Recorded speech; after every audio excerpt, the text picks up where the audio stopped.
1960களில் company திவாலாக இருந்த நேரத்தில் Ford நிறுவனத்தின் உதவியை நாடினார் என்சோ.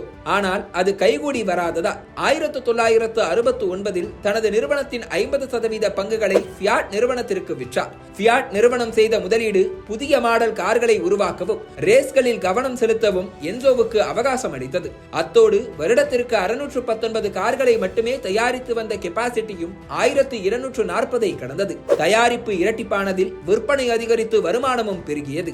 200 கிராண்ட் பிரிக்ஸ் டைட்டில்கள், 16 கன்ஸ்ட்ரக்டர்ஸ் டைட்டில்கள் என கார் ரேஸில் தனக்கென தனி முத்திரை பதித்தது ஃபெராரி நிறுவனம். ஆனாலும் ஆடம்பர கார் எனும் அந்தஸ்தை அடைய முடியவில்லை. இதனால் புதிய வடிவமைப்பாளர்கள் மற்றும் பொறியாளர்கள் உதவியுடன் ஃபெராரியின் ஆடம்பர கார்களுக்கான பிள்ளையார் சொல்லி போட்டார் என்சோ. இதன் விளைவாக 1984ஆம் ஆண்டு ஃபெராரி டெஸ்டரோசா கார் அறிமுகமானது. 20ஆம் நூற்றாண்டு முடிய போகும் நேரத்தில் அறிமுகமானாலும் அதிகமாக விற்று தீர்ந்த ஆடம்பர கார் என்கிற சாதனைக்கு சொந்தமானது.